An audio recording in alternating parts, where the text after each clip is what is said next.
Good morning, everyone, on this beautiful ninth Sunday after Pentecost and special music Sunday for July. I see the choir members are pretty much all back on deck today, so I think we all have something very special in store.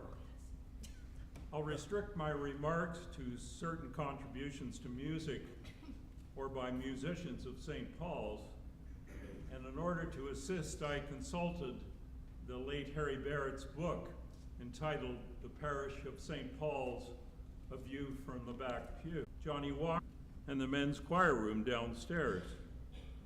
What a monumental task for the new young minister and the wardens of the day to maintain an order of service in the hall, fundraise, and supervise the reconstruction efforts. In the fall of 1966, the organ we have today, yes, we do have an organ, a very good one that should be played, but more on that another day. The organ was installed in the back of the church. Complaints ensued from knowledgeable musicians and congregants that the distance between the organ and the choir was producing music that was noticeably out of sync. And so at some point, it was moved back into its original location. The organ was dedicated by the Bishop of Huron on January 1st, 1967, and it should be noted that there was a significant balance still owing. It was paid in full by the former St. Paul's Club. Yay, team. Another major sentimental loss due to the fire was the giant fresco over the stained glass window behind the altar. This fresco was colorful and portrayed an angel choir of several angels with wings. This absence was missed terribly by many until finally in 2001, Olive Ryerson and her grandson, Glenn Lindsay, took the initiative and commissioned a local artist to restore the angels as you can see them today. Unfortunately, the number of angels was greatly diminished, perhaps corresponding with the declining choir participation today. However, as you will hear later, the quality of sound is pretty darn good. My final reference is to the year 1979, when the St. Paul's Choir purchased the stained glass window you see behind me over in the corner and over the organ. This commemorated the centenary of the choir and was dedicated in memory of all of the past organists and choir members. Have a look at the portrait of the singing shepherd boy holding a wooden staff and a small harp. I will end with one of the inscriptions on the window.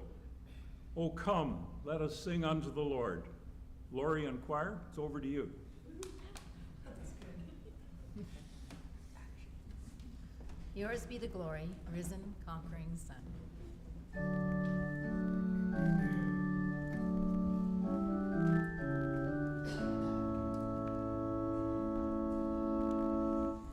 Yours be the glory, risen, conquering Son, and this is the victory o'er the death you won.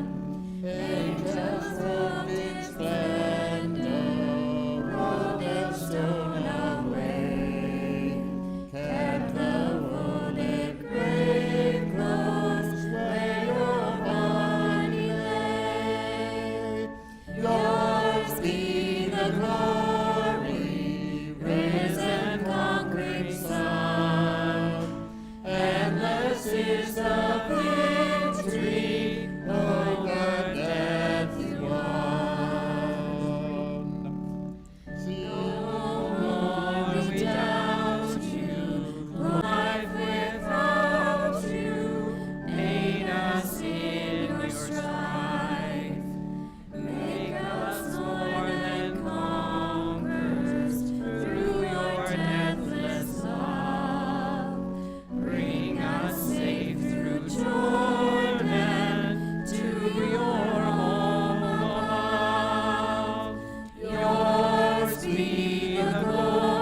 Good morning, everyone.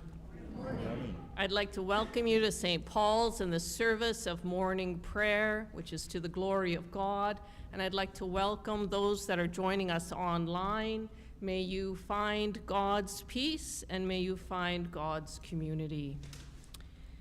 We begin our service by acknowledging that the land on which we gather today is historically and traditionally the territory of the Algonquin, the Attawandaron, the Iroquois, and the Mississauga First Nations. Let us remember that together, living in the universe, are all earthlings, and we're given this great planet by the Creator to care for and provide for our sustenance.